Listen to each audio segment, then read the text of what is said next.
오늘 말씀은 믿음의 완주자가 됩시다 라는 제목으로 히브리서 11장 말씀의 결론적인 말씀을 드리고 이제 히브리서 말씀을 오늘 마무리하려고 합니다.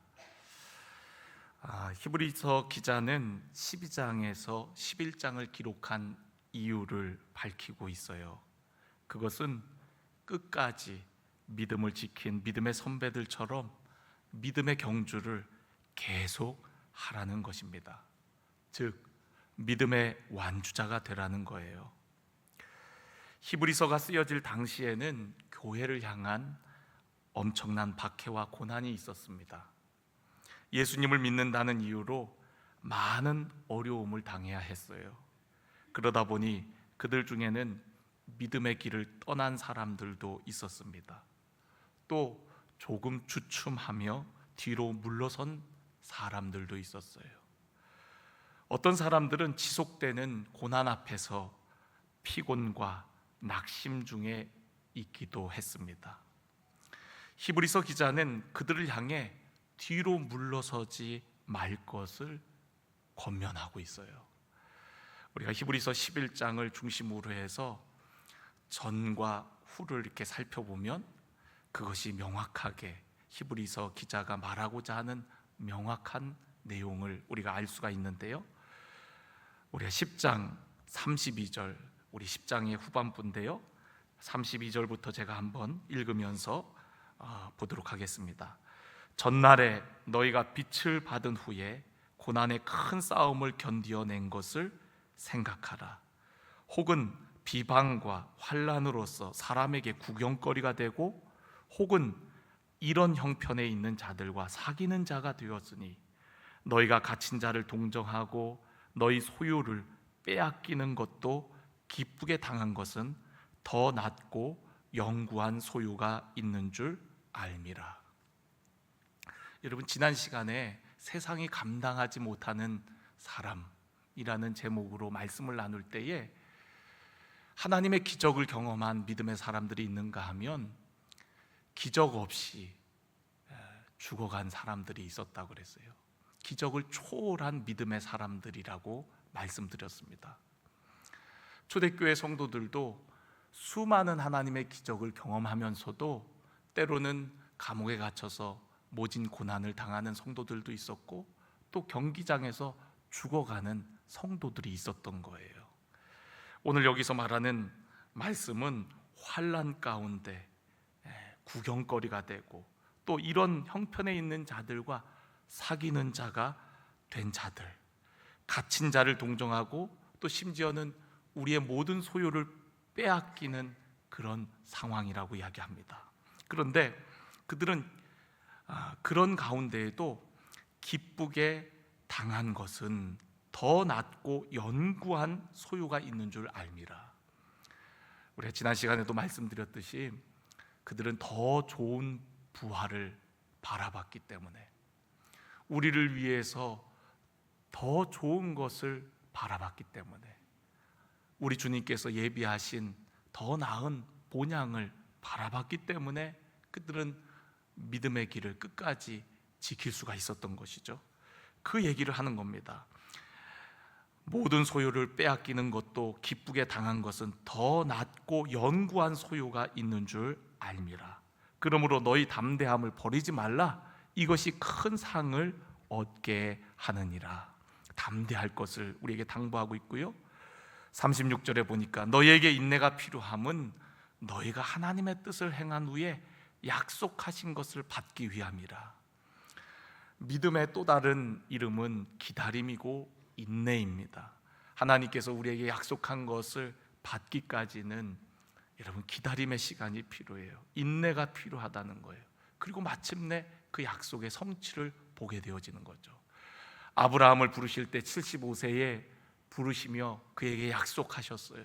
그러나 그의 자녀가 100세에 되어서야 그 자녀를 주신다는 약속이 이루어지는 것을 보게 되어집니다. 다윗도 기름 부음 받은 후에 바로 왕이 된 것이 아니라 오랜 시간이 지난 후에 마침내 하나님의 약속이 이루어지는 것을 보게 되어집니다. 그렇기 때문에 여러분, 인내가 필요해요. 인내가 필요함은 너희가 하나님의 뜻을 행한 후에 약속하신 것을 받기 위함이라고 말씀하고 있어요. 37절에 잠깐 후면 오실리가 오시리니 지체하지 아니하시리라. 여러분, 신약의 성도들은 다시 오실 주님을 기다리는 겁니다. 구약의 믿음의 선배들은 오실 주님을 멀리서 환영하고 기다렸어요.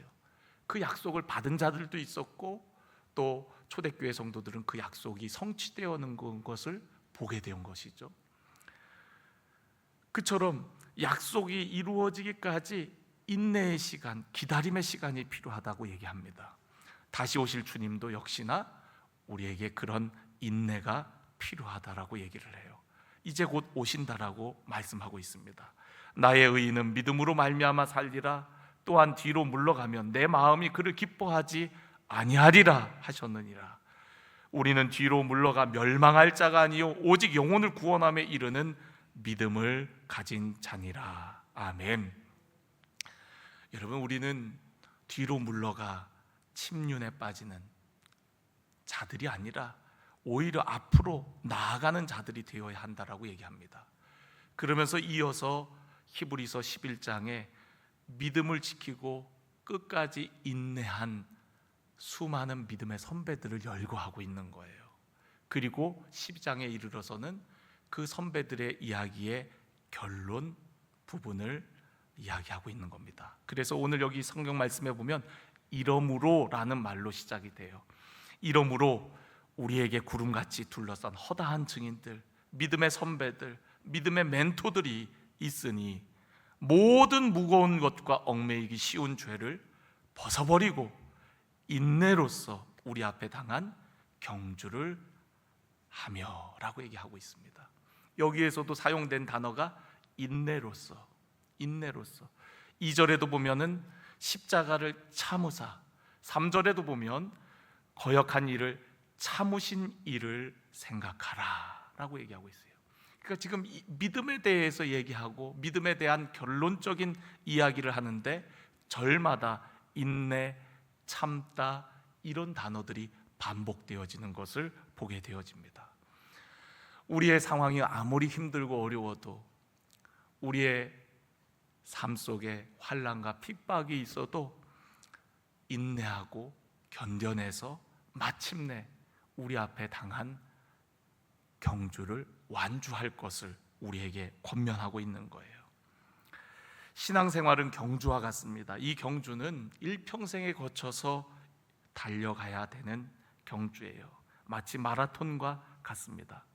마라톤에서 가장 중요한 것이 무엇입니까? 끝까지 달리는 것입니다. 사도 바울은 디모데후서 4장 6절에서부터 8절에 이렇게 고백을 합니다. 전제와 같이 내가 벌써 부어지고 나의 떠날 시각이 가까웠도다. 나는 선한 싸움을 싸우고 나의 달려갈 길을 마치고 믿음을 지켰으니 이제후로는 나를 위하여 의의 면류관이 예비되었으므로 주 곧 의로우신 재판장이 그날에 내게 주실 것이며 내게만 아니라 주의 나타나심을 사모하는 모든 자에게도니라 라고 얘기하고 있어요.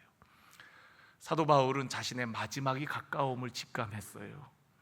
그래서 그는 이렇게 고백합니다. 나는 선한 싸움을 싸우고 나의 달려갈 길을 마쳤다.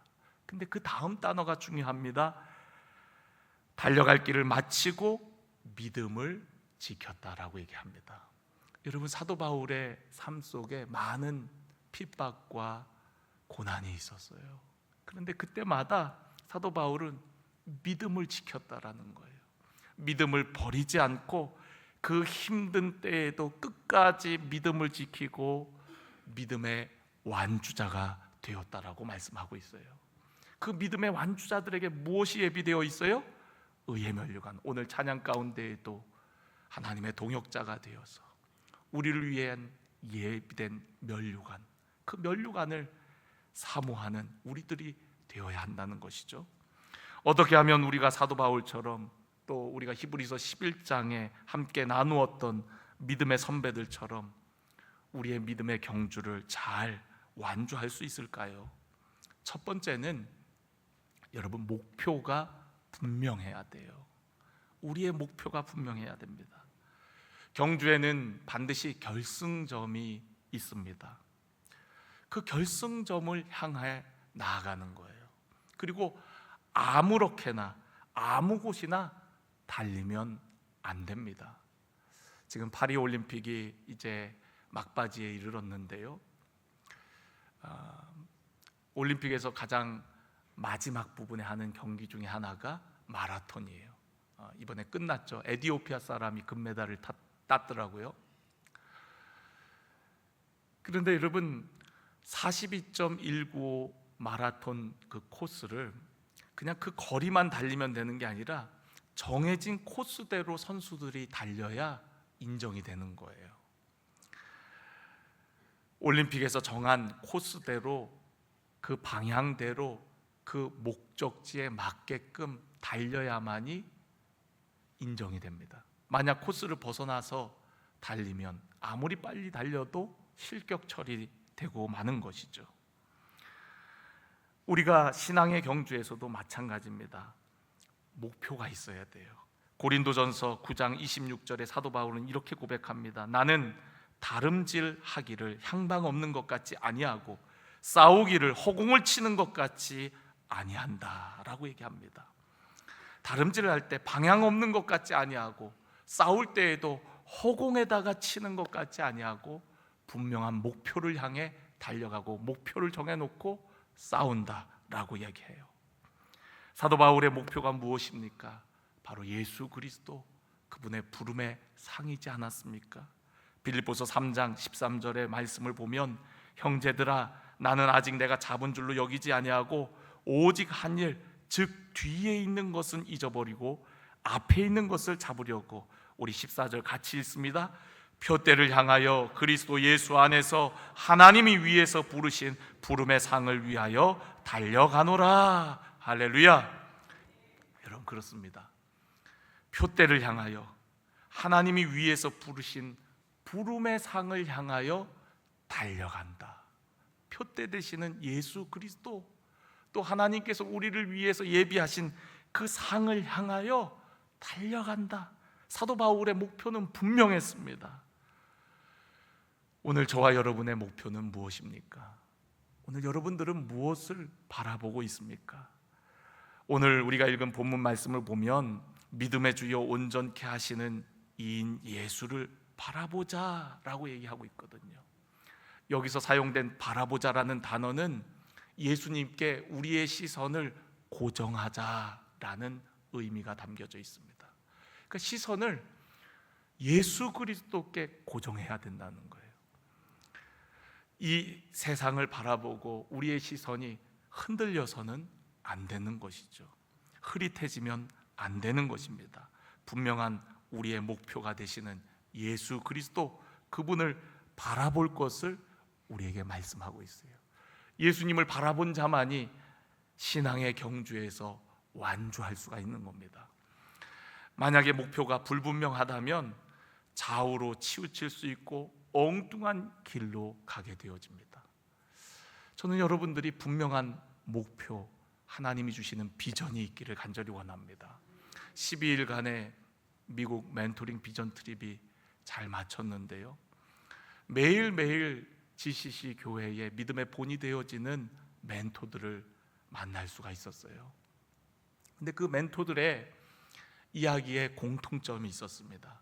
그것은 무엇이냐면 하나님의 약속의 말씀을 붙들고 하나님이 주시는 비전을 발견한 자들이었다는 겁니다. 그들은 하나님의 말씀을 붙들고 하나님께서 주시는 비전, 그 목표를 향해 나아가는 자들이었어요. 처음에는 믿음이 연약한 자들이었지만 그 목표를 향해 한 걸음 한 걸음 나아가다 보니까 어느 순간 믿음의 선배들처럼 믿음의 멘토가 되어서 많은 사람들에게 선한 영향력을 끼치고 또 간증을 하는 삶이 되어 있는 모습을 보게 되었습니다. 목표가 없으면은 우리는 흔들리게 되어 있습니다. 목표가 있을 때에 우리의 삶의 태도를 바꾸게 되어져요. 신앙생활도 마찬가지입니다. 분명한 비전이 없기 때문에 날마다 흔들리는 거예요. 또 흔들리되 여러분, 우리의 삶의 태도를 바꾸려고 하질 않습니다.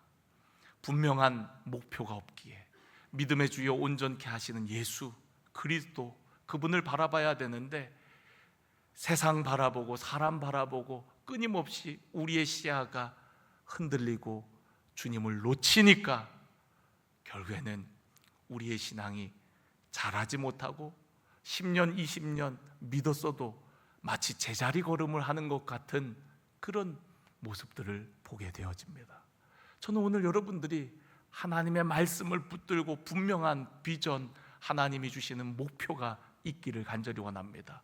그 목표를 향하여 끊임없이 도전하고 또한 인내하고 견디고 또 하나님의 약속이 이루어질 때까지 기다림을 통하여서 오늘 여러분의 삶이 정말 하나님께서 기뻐하시는 믿음의 삶으로 성숙해 가기를 주님의 이름으로 간절히 축원합니다.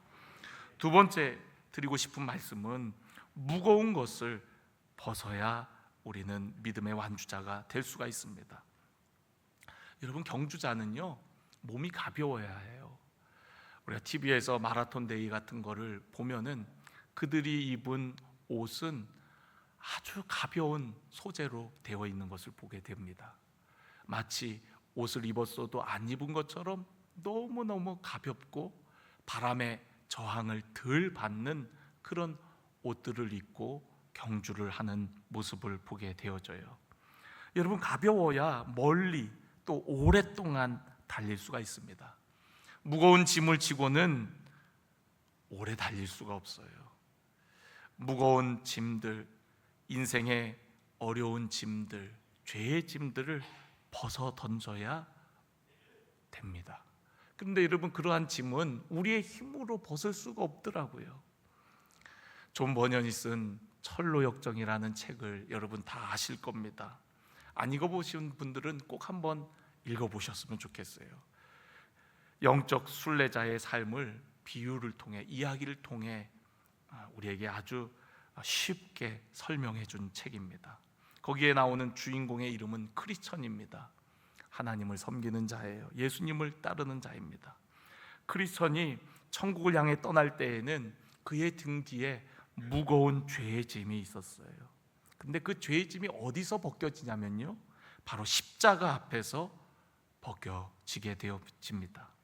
짐만 가벼워진 것이 아니라 십자가 앞에서 그의 더러워진 옷도 벗겨지고 예수님의 의의 옷으로 갈아입혀 주십니다. 또한 하나님의 자녀가 되었다는 인을 쳐주세요.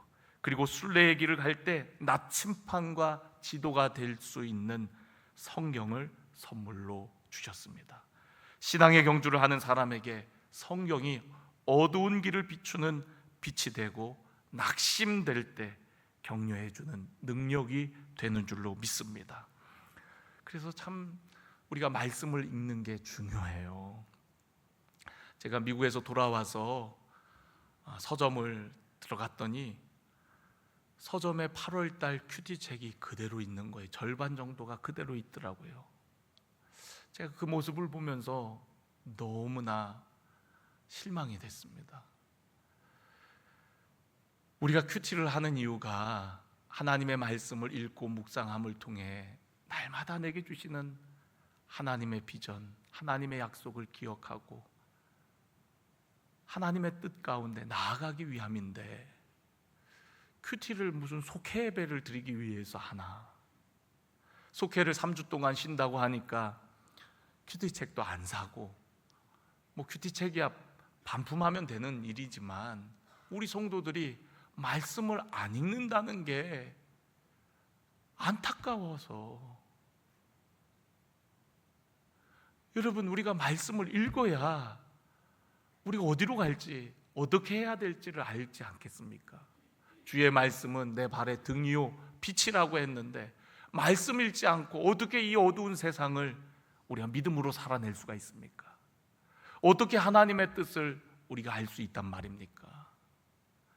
우리가 큐티를 하는 이유는 말씀을 읽는 훈련을 하려고 하는 거 아니겠어요? 큐티를 속해 예배드리기 위해서 합니까? 너무 안타까워요. 여러분, 어떤 사람이 복이 있습니까? 주의 말씀을 주야로 묵상하는 자가 복이 있다라고 하지 않았습니까? 말씀이 생명줄 아닙니까? 여러분, 밥은 드시면서 어떻게 영의 양식은 드실 줄을 모릅니까? 이스라엘 백성들이 왜 광야 40년을 유랑해야 했습니까? 그들이 날마다 하늘로부터 내려오는 만나를 줍는 훈련을 했던 거 아닙니까? 사람이 떡으로만 살 것이 아니라 하나님의 말씀으로 사는 훈련을 광야에서 했던 거 아니겠어요? 여러분, 말씀을 읽으셔야 됩니다. 말씀을 읽지 않고 우리가 어떻게 주의 뜻을 알 수 있고 주의 길을 갈 수 있단 말입니까? 저는 여러분들이 큐티를 통해 날마다 우리에게 말씀하시는 하나님을 경험하기를 원합니다. 오늘 여러분에게 말씀하시는 레마의 말씀, 오늘 내 삶 가운데 말씀하시는 하나님의 음성을 듣는 여러분들이 되어지기를 간절히 원합니다. 여러분, 말씀을 듣는 자, 읽는 자, 그것을 지키는 자가 복이 있다라고 요한계시록 1장에 말씀하고 있어요. 여러분, 하나님의 말씀을 붙잡으십시오.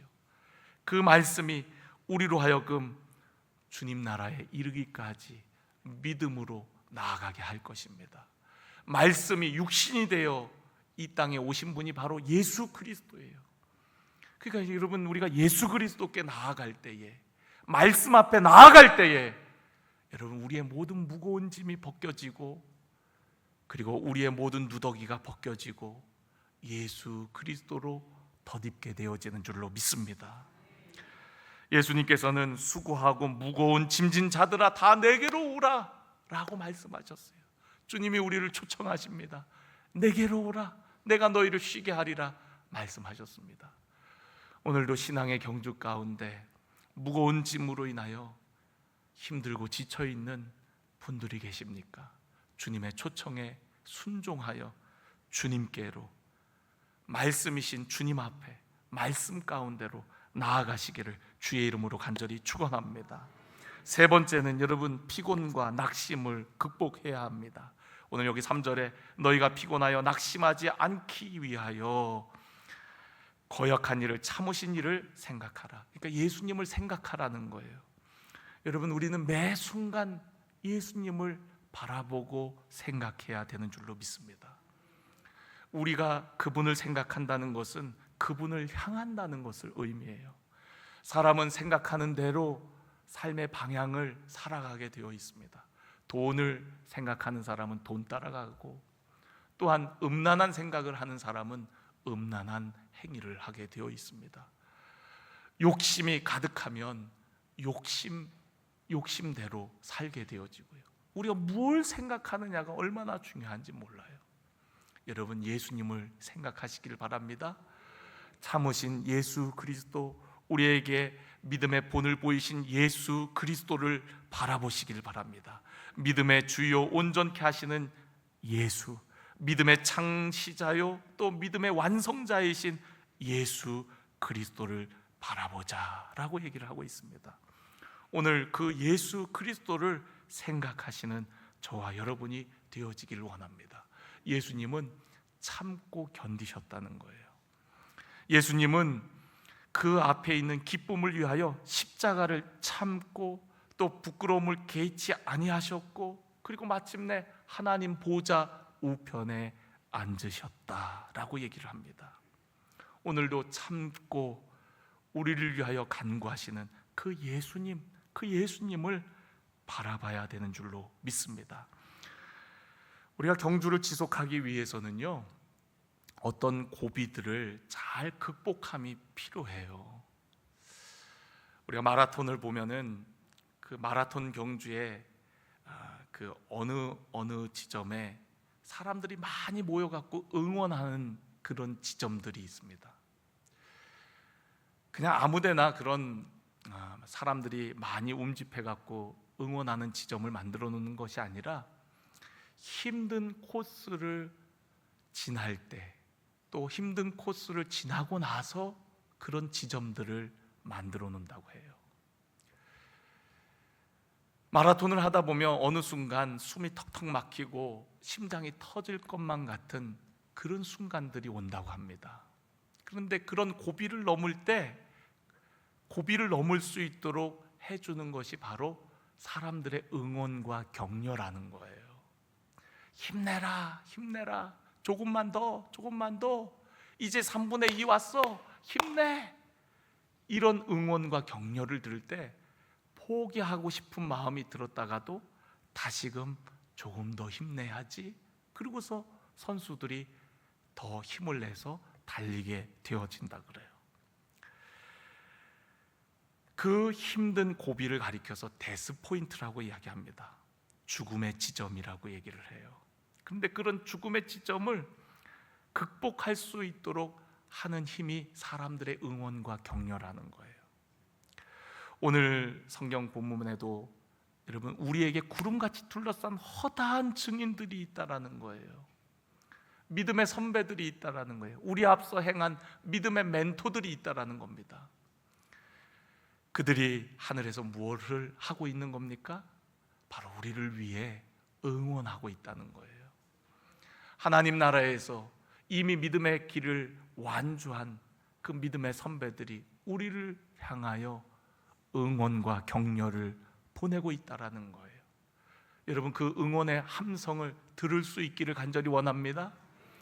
아무개, 아무개야, 힘내, 조금만 더, 조금만 더, 조금만 견뎌, 조금만 참아, 그리고 조금만 더, 뒤로 물러나지 마, 앞으로 한 걸음 한 걸음 나아가. 우리에게 그렇게 응원하는 줄로 믿습니다. 또 오늘 우리가 주일을 맞아서 함께 믿음의 사람들을 만나게 되죠. 한 주간 동안 잘 지냈어요? 어떻게 지냈어요? 아, 그러셨군요. 저도 기도할게요. 힘내세요. 우리 믿음의 공동체를 통해서 서로가 격려하고 위로하면서 우리는 또 한 번 믿음의 경주에서 힘을 내게 되어집니다. 무엇보다도 우리를 지속적으로 변함없이 격려해 주시고 기도해 주시는 분이 계십니다. 그분이 누굴까요? 바로 우리 예수님이십니다. 예수님께서는 오늘도 하나님 보좌 우편에서 우리를 위하여 간구하고 계신다 그랬어요. 예수님은 우리에게 좋은 믿음의 본을 보이신 분입니다. 그분 역시도 십자가를 참고 견뎌내셔서 마침내 하나님 보좌 우편에 계신다라고 증언하고 있어요. 하나님 보좌 우편에서 우리를 위해서 지금도 간구하시는 주님이시라고 말씀합니다. 오늘도 주님께서 여러분 한 사람 한 사람을 위로하시고 격려하시고 응원하시는 줄로 믿습니다. 오늘도 주님으로 인하여 힘을 얻기를 주의 이름으로 간절히 축원합니다. 여러분, 세계 4대 마라톤 경기 중에 하나가 뉴욕 마라톤입니다. 이번에 저희들이 미국에 갔을 때에도 그 뉴욕 맨하탄을 여러 번 이렇게 들어갔는데 정말 차가 많이 막히더라고요. 평상시에도 너무너무 차가 많이 막혀요. 그런데 1년에 한 번 차가 거의 없는 날이 있습니다. 그날이 언제냐면 바로 뉴욕 마라톤 대회가 있는 날이에요. 보통 11월 첫째 주 주일날 그 경기가 치러집니다. 이 뉴욕 마라톤 대회가 왜 유명해졌냐면 이 대회에 참여한 어떤 여인 때문이에요. 그 여인은 다리가 불편해서 목발을 짚고 뛰어야만 하는 여인이었습니다. 아침에 경기가 시작됐는데 그 여인은 결승점에 들어오지 못했어요. 관중들도 다 떠나고, 그리고 생중계를 하던 기자들과 카메라 다 사라진 뒤에 한밤중에 아무도 없는 그 결승점을 향해 한 걸음 한 걸음 목발을 짚고 나아갑니다. 기자들이 그 사실을 알고 밤늦게 하던 방송을 중단하고 그 여인의 이야기를 다시금 생중계하면서 뉴욕 마라톤 대회가 많은 사람들에게 화제가 되고 감동이 되었던 거예요. 우리에게는, 우리나라 사람들에게는 이 대회에 이지선 자매가 참가하면서 더 많이 알려지게 되었습니다. 여러분, 이지선 자매를 아시나요? 지선아 사랑해 라는 책으로 한때 굉장히 우리에게 많은 영향을 주었던 자매이죠. 이지선 자매는 23살 때 교통사고를 당하고 온몸에 화상을 입게 되어집니다. 23살 꽃다운 나이에 저렇게 화상을 입고 삶의 희망이 다 사라진 상태였어요. 삶을 포기하고 싶었습니다. 지선자매의 간증을 들어보면 그 불구덩이에서 오빠가 끌어내서 살게 되었대요. 그런데 자기를 그 불구덩이에서 끌어낸 오빠를 그렇게 정말 원망하고, 그리고 정말로 그 날을 그렇게 저주했다 그래요. 차라리 그냥 불구덩이에서 죽었으면 좋았을 걸, 이런 모습을 보지 않았을 걸, 그러면서 오빠를 한동안은 원망했다고 합니다. 그런데 그가 하나님을 경험하고 하나님께서 자신을 향한 하나님의 계획, 하나님의 뜻을 깨닫게 되어집니다. 그래서 이지선 자매는 그때부터 목표를 정해요. 그리고 미국으로 유학을 가게 됩니다. 미국에서 공부하는 도중에 뉴욕 마라톤 대회가 있다는 소식을 듣게 되어져요. 그리고 지선 자매도 그 대회에 참가하게 되어집니다. 지선 자매는 몸이 온전치 않았어요. 건강이 좋지 않았습니다. 그래서 그냥 그 대회에 참가하는 데 의미를 두고 조금 뛰고 자신은 중간에 지하철역에 나오면은 거기서 이제 돌아가려고 생각을 했다고 합니다. 그런데 숨이 턱턱 막히고 포기하고 싶은 그 지점마다 누군가가 지선 자매의 이름을 부르면서 응원을 하는 거예요. 지선아 힘내, 조금만 더, 조금만 더, 넌 할 수가 있어. 그런 응원 소리에 힘입어서 또 한 걸음, 또 한 걸음 걷다 보니까 지선 자매가 42.195kg를 완주할 수가 있었던 거예요. 지선 자매는 나중에 간증을 통해서 그렇게 고백합니다. 나 같은 사람도 할 수 있다는 것을 통해서 세상에 희망을 보여주고 싶었다고. 청년연합 수련회 때 우리 지선 자매를 한번 초청했던 적이 있습니다. 그때는 이제 뉴욕에서 돌아와서 간증을 할 때인데 그 마라톤 간증을 하더라고요. 저도 그때 그 간증을 들으면서 굉장히 많은 도전을 받았었거든요. 다시 인터넷을 찾아보니까 지선 자매의 간증의 내용이 정리된 내용이 있더라고요. 제가 한번 읽어드릴게요. 마라톤을 하며 분명히 그만두고 싶은 순간들이 있었다. 죽을 것 같이 느껴지는 고비가 있었다. 하지만 죽을 것 같은 것이지 죽는 것이 아니었다. 죽을 것 같은 두려움이 나를 사로잡는 것이지 고통 자체가 나를 죽이는 것이 아니다. 내가 그만두지 않으면 레이스는 계속되는 것이다. 하나님께서는 우리에게 각자의 마라톤을 주셨다. 얼마만큼 왔는지, 얼마나 가야 하는지 알 수 없는 것이 인생이지만 그날 42.195km를 뛴다는 것은 나에게는 죽어도 가지 못할 기적과 같은 거리였다. 그런데 포기하지 않으니 제 삶에 또 다른 기적이 일어났다. 지금 이 순간 인생에 죽을 것 같은 고비를 지나는 분이 있을지 모르겠다. 좀 늦으면 어떤가? 천천히 걷더라도 언젠가 승리의 깃발을 흔들면서 예수님 품 안으로 들어가는 그 순간을 기대하면서 오늘도 포기하지 말자고 여러분을 응원하고 싶었다. 포기하지 않고 이 길을 가는 우리들이 되었으면 좋겠다. 여러분, 지선 자매는요, 포기하고 싶은 순간에도 한 걸음 더, 한 걸음 더. 여러분, 한 발자국이 50cm 안팎밖에 안 돼요. 근데 그 50cm가 모이고 모여서 42.195kg를 만들어내는 거거든요. 믿음의 완주자가 된다는 것은 그렇게 한 걸음 한 걸음 또 내디디고 또 믿음으로 결단하며 또 한 걸음을 내디디면서 우리는 언젠가 믿음의 완주자가 되어 있는 거거든요.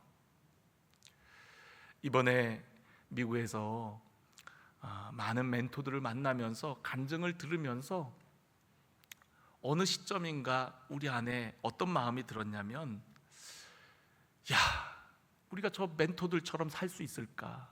이 사람들처럼 우리가 그렇게 믿음의 삶을 살 수 있을까? 난 그렇게 못할 것 같은데. 그런 언제부턴가 우리 안에 열등감 같은 것들이 느껴지기 시작했어요. 와, 이 사람 정말 대단하다. 어떻게 저렇게 헌신할 수 있지?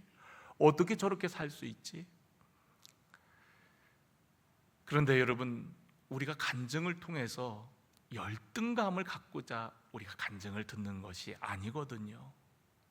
우리가 히브리서 11장 많은 믿음의 선배들을 만날 때 여러분들도 혹 열등감을 가지셨습니까? 내가 어떻게 아브라함처럼, 어떻게 기드온처럼, 어떻게 라합처럼, 어떻게 모세처럼 살 수 있을까? 여러분, 우리가 그 믿음의 선배들의 이야기를 통해서 우리들도 그렇게 살 수 있다는 그런 믿음과 용기를 갖기 위해서 우리가 간증을 나누고 이 말씀을 나눈 거 아니겠습니까? 제가 아브라함의 이야기를 통해서 아브라함이 처음부터 믿음이 좋았던 것이 아니라고 말씀드렸잖아요. 그의 믿음을 이끌어 주신 분은 하나님이셨다라고 말씀을 드렸어요. 그를 아브라함이 아니라 아브라함으로 만들어 가시는 하나님의 열심, 하나님의 도우심의 결정체가 바로 우리의 믿음의 삶이라 그랬어요. 믿음의 열매라 그랬어요. 그러니까 여러분, 중요한 것은 우리가 포기하지 않는 마음입니다. 견뎌내는 마음이에요. 그리고 우리가 할 수 있는 한 걸음부터 하는 겁니다. 이번에 멘토링 트립 때 박반성 목사님이 그런 얘기를 하더라고요. 다 사람마다 믿음의 수준이 다르고 삶의 환경이 다르기 때문에 내가 할 수 있는 그 작은 것부터 시작해 보라고. 우리가 운동을 처음 할 때 무거운 아령을 한 번에 들 수 없어요. 처음에는 가벼운 것부터 시작하는 겁니다. 3kg짜리 아령을 먼저 들어보는 거예요. 조금 이제 믿음의 담력이 생기면 이제는 5kg짜리 뜯는 거고, 좀 더 연단이 되고 훈련이 되면 그 다음엔 7kg, 그 다음엔 10kg짜리를 들어 올리는 거거든요. 믿음의 선배들도 하루아침에 그렇게 영광스러운 믿음을 가졌던 것은 아닙니다. 그들도 하나님의 약속 가운데 기다리고 또 기다리면서 목표를 향해 하나님의 말씀을 붙들고 한 걸음 또 한 걸음 또 한 걸음 내딛었더니 믿음의 완주자가 되어 있는 것을 보게 되어지는 거거든요. 오늘 여러분들도 마찬가지입니다. 지금은 연약해서 때로는 흔들리고 때로는 포기하고 싶고 주저앉고 싶고 그리고 뒤로 숨고 싶을 때에도 히브리 기자는 숨지 말라고, 포기하지 말라고, 오늘도 또 한 걸음 내딛어야 된다고, 오늘도 또 한 걸음 믿음의 발걸음을 전진해야 된다고 우리에게 말씀하고 있는 거예요. 자, 예수를 바라봐라. 예수님도 저 십자가를 참고 견디셔서 마침내 하나님 보좌 우편에 앉으셨지 않느냐. 여러분, 예수님도 데스 포인트가 있으셨어요. 그것이 바로 십자가였습니다. 그래서 십자가를 앞에 두고 예수님께서 간구하시잖아요. 아버지여, 할 수만 있다면 이 잔을 내게서 옮겨달라고 간구하셨잖아요. 그러나 예수님께서는 거기서 멈추지 않으셨어요. 아버지께 순종하셨습니다. 십자가 너머에 있는 기쁨을 보시고 그 데스 포인트를 견뎌내신 거예요. 십자가를 참아내신 거예요. 그리고 우리에게 구원을 선물해 주셨습니다. 오늘 여러분의 데스 포인트는 무엇입니까? 오늘 어쩌면 인생에 가장 힘들고 어려운 그러한 고비를 넘고 있는 분들이 계십니까? 여러분 조금만 견뎌내십시오. 참으십시오. 그리고 우리 앞서 그 믿음의 경주를 완주한 믿음의 선배들을 바라보고 또 믿음의 완성자이신 예수 그리스도를 바라보고 생각하며 오늘도 꿋꿋이 또 한 걸음 또 한 걸음을 내디딜 때 마침내 우리의 삶의 경주를 믿음으로 완주하게 되어질 줄로 믿습니다. 마지막으로 말씀 한 구절을 읽고 마치도록 하겠습니다. 고린도전서 9장 24절의 말씀입니다. 운동장에서 다름질하는 자들이 다 달릴지라도 오직 상을 받는 사람은 한 사람인 줄을 너희가 알지 못하느냐? 너희도 상을 받도록 이와 같이 다름질하라. 이기기를 다투는 자마다 모든 일에 절제하나니 그들은 썩을 승리자의 관을 얻고자 하되 우리는 썩지 아니할 것을 얻고자 하노라. 여러분, 썩을 승리자의 관을 얻고자 모든 일에 절제하며 달려가거늘 여러분, 우리의 신앙의 경주는 썩지 아니할 영구한 영원한 것을 위하여 달려가는 것이라고 우리에게 말씀하고 있습니다. 의에 멸류관 영원하신 하나님 나라의 상급을 기대하며 오늘도 또 한 걸음 또 한 걸음 믿음으로 나아가시기를 주의 이름으로 간절히 축원합니다.